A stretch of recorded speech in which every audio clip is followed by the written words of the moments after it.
السلام عليكم الزول في اللون، اهلا وسهلا ومرحبا بكم في قناتكم الرياضيه والاخباريه جياسكا اخبار تيفي، التي تاتيكم دائما بالحصري والجديد وكل ما هو جديد باذن الله. والله حصريا راه مجاونا اخبار حصريه باذن الله مفرحه لشبيبه القبائل. يعني ما نقول، قال لك شركه موبيليس تنجح في حل مشكل تأهيل اللاعبين الجدد بإذن الله.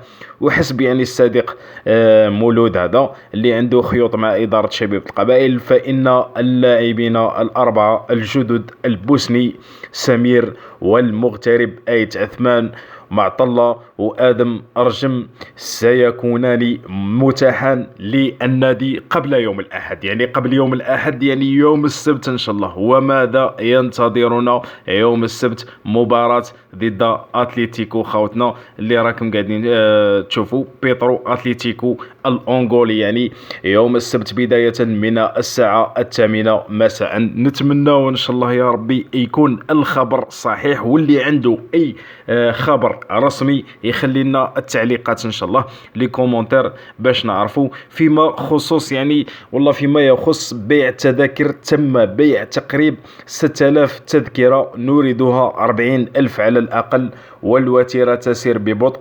وحديث أن يوم الخميس سيغلق الموقع، يعني قال لك نهار الخميس احتمال كبير يغلق الموقع. خوتي غير شريو، يعني الناس اللي مازالوا ما شراوش يشريو. ماذا بينا ان شاء الله نعمروا الملعب ونعمروا الصطاد باش نشجعوا فريق القلب زعيم الانديه الجزائريه. ولا تنسوا زياره صفحه جياسكا اخبار تيفي في الفيسبوك، يعني الصفحه هذه رانا ديما ان شاء الله نشاركوا فيها الجديد ونشاركوا الاراء ونتبادلوا الاراء مع بعضنا.